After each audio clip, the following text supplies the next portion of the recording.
नमस्कार मित्रांनो, आजकाल बऱ्याच जणांना कोरड्या त्वचेची समस्या असते आणि हिवाळ्यामध्ये तर ती अजूनही जास्त तीव्र अशी होते। ओठ, त्वचा फाटतात, खाज सुटते, काही वेळेला त्यातून रक्तसुद्धा येतं, इन्फेक्शन होतं। आणि या कोरड्या त्वचेच्या समस्येकडे जर का तुम्ही दुर्लक्ष केलं आणि त्यासाठी वेळीच उपाय केले नाही तर त्याचा परिणाम म्हणून तुमच्या त्वचेवर लवकर सुरकुत्या पडतात। अगदी कमी वयामध्ये तुम्ही म्हातारे दिसू लागता। वांगाचे डाग तसेच एक्झिमा, सोरायसिस सारखे गंभीर स्वरूपाचे त्वचेचे आजार होण्याचा धोका देखील वाढतो, जे की पुन्हा म्हणजे कायमचे कधीच बरे होऊ शकत नाही। म्हणूनच आजच्या या भागामध्ये आपण कोरड्या त्वचेची समस्या जी आहे ती मुळापासून बरी करण्यासाठी 4 असे घरगुती उपाय तुम्हाला सांगणार आहे। म्हणजेच त्यातील 3 जे उपाय आहेत ते त्वचेवरून लावण्यासाठी आणि एक जो उपाय आहे तो पोटामध्ये घेण्यासाठी असा नैसर्गिक उपाय मी इथे आज तुम्हाला सांगणार आहे आणि जे बरंच सुरक्षित आहे। तुम्ही लहान मुलांना सुद्धा देऊ शकता आणि त्यांना पण खूप चांगला रिझल्ट मिळू शकतो। लहान मुलापासून तर म्हाताऱ्या वयापर्यंत तुम्ही हा उपाय करू शकता। फक्त हा जो व्हिडिओ आहे तुम्ही शेवटपर्यंत पहा, म्हणजे समजून घ्या। शब्दांशब्द यातला महत्त्वाचा आहे आणि अगदी तंतोतंत जसेच्या तसेच हे उपाय करायचे आहे, म्हणजे तुम्हाला याचा फायदा 100% होईल। आणि एक सांगायचं म्हणजे अजूनही जर तुम्ही चॅनलला लाईक किंवा सबस्क्राईब केलं नसेल तर नक्की सबस्क्राईब करा। तर व्हिडिओला आपण सुरुवात करूया।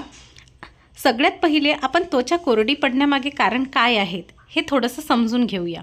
सगळ्यात पहिलं महत्त्वाचं कारण म्हणजे की मुळातच तुमची वात प्रकृती असेल किंवा मग बाहेरची हवा थंड आणि कोरडी पडली तर त्याचा परिणाम म्हणून आपल्या त्वचेमध्ये नैसर्गिक तहाने त्वचेला मऊ ठेवण्यासाठी सिबिशियस ग्लँड म्हणजे तैल ग्रंथी असतात, ज्या की तेल सिक्रेट करतात।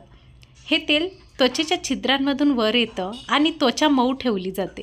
पण थंडीमध्ये ही छिद्र आकुंचन पावतात आणि त्यामुळे काय होतं, तेल कमी स्त्रवायला सुरू होतं आणि मग त्वचा आपली पडते कोरडी।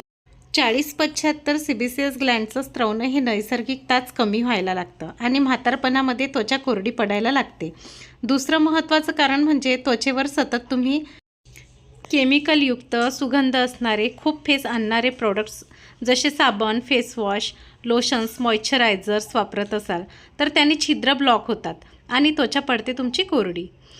तिसरं महत्त्वाचं कारण म्हणजे जर तुम्ही काही औषधी बरेच दिवस घेत असाल, जसे किडनीच्या आजारात वापरले जाणारे डायुरेटिक्स, बीपीच्या गोळ्या किंवा थायरॉईडच्या गोळ्या, तर यांचा परिणाम म्हणून सुद्धा तुमची त्वचा कोरडी पडायला लागते। तर आता सगळ्यात पहिली महत्त्वाची स्टेप म्हणजे आता आपल्याला काय करायचं आहे, तर सर्वात पहिला उपाय आपण इथे समजून घेऊया। वात वाढणं आणि वाताचं सर्वश्रेष्ठ औषध आयुर्वेदानुसार म्हणजेच तेल। तेल म्हणजे मी इथे म्हणत आहे की बॉडी मसाज। सौंदर्य टिकवण्यासाठी दिनचर्येत नित्य करायचं आहे, फक्त दिवाळीचे दिवस नाही तर रोज। आयुर्वेद म्हणतं अभ्यंगम आचरेत नित्यम सजराश्रम वातनाशम, म्हणजेच रोज अभ्यंग केल्याने म्हातारपण, थकवा, श्रम आणि वाताचे 80 प्रकारचे आजार टाळता येतात। म्हणून रोज तेल लावून मसाज करणे फार महत्त्वाचे आहे। रोजचे फक्त 10 मिनिट तुम्हाला द्यायचे आहे। अंघोळीपूर्वी तिळाचं तेल वापरणं म्हणजे फारच उत्तम। अगदीच नसेल तर तुम्ही खोबरेल तेल, बदामाचं तेल किंवा चंदन, बलाक्षादी तेल वापरू शकता। फक्त शुद्ध असावं। तेलाची बॉटल बाथरूममध्ये ठेवा। वेळ असेल तर गरम करा, नसेल तर हातावर घेऊन हाताच्या उष्णतेने गरम करा आणि मग संपूर्ण शरीराला मसाज करा।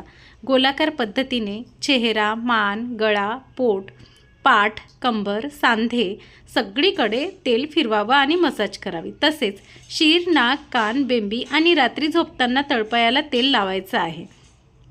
त्यामुळे छिद्र मऊ राहतात आणि ओपन राहतात। वेळ असेल तर 10 मिनिटे सकाळच्या कोवळ्या उन्हात तेल लावून बसलात तरी उत्तम, ज्यामुळे व्हिटॅमिन डी त्वचेत शोषलं जातं आणि व्हिटॅमिन डीच्या कमतरतेमुळेही कोरडी त्वचा होते। त्यामुळे हा उपाय खास उपयुक्त आहे। दुसरी स्टेप म्हणजे आंघोळ करताना साबण अजिबात वापरायचा नाही। साबणाचा फेस त्वचेतील नैसर्गिक तेल काढून ठेवतो, त्याऐवजी उटणं वापरायचं। जर तुम्हाला वापरायचं असेल तर उटणं वापरायचं। रोजच्या वापरासाठी तुम्ही घरच्या घरी उटणं बनवू शकता।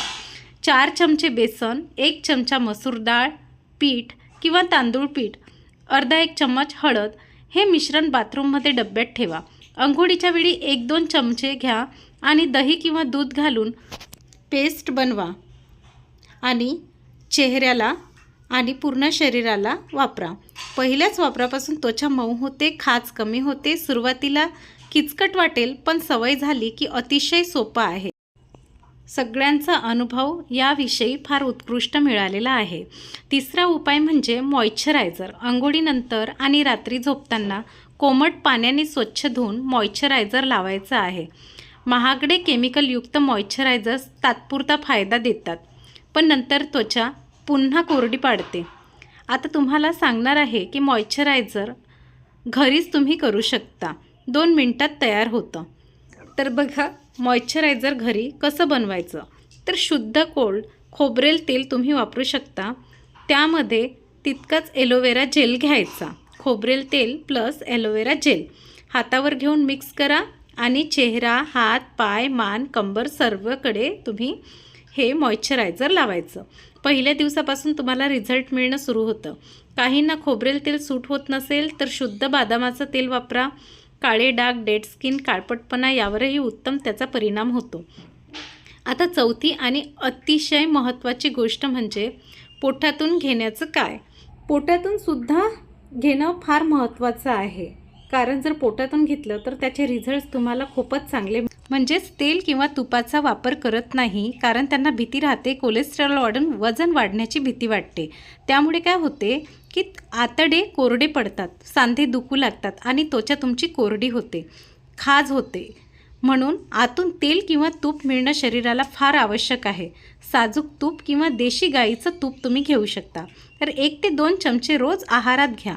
रात्री गरम दूध किंवा पाव चम्मच सुंठ, 1 चम्मच तूप हे कॉम्बिनेशन घेतलं तर त्वचा मऊ होते, पोट पण साफ राहतं. जर लाकडी घाण्याचं कच्चं तेल तुम्ही घेत असणार, जसं जवस, शेंगदाणा जर चटणीमध्ये तुम्ही घेत असणार तर फारच योग्य. वजन, कोलेस्ट्रॉल खूप असल्यास बदाम, जवस, तीळ, शेंगदाणे, सूर्यफूल बिया भिजून तुम्ही खाऊ शकता. आता बघा हे जे उपाय तुम्हाला सांगितलेले आहे हे 100% तुम्हाला रिझल्ट देणार आहे आणि तुमची त्वचा मऊ ठेवणार आहे आणि कोरडी जी पडलेली त्वचा आहे त्याला एकदम स्मूथ आणि ऑइली बनवणार आहे. तर बघा या व्हिडिओमध्ये मी तुम्हाला पूर्ण इन्फॉर्मेशन दिलेली आहे. तुम्हाला जर हा व्हिडिओ आवडला असेल तर चॅनलला लाईक आणि सबस्क्राईब करा. थँक्यू.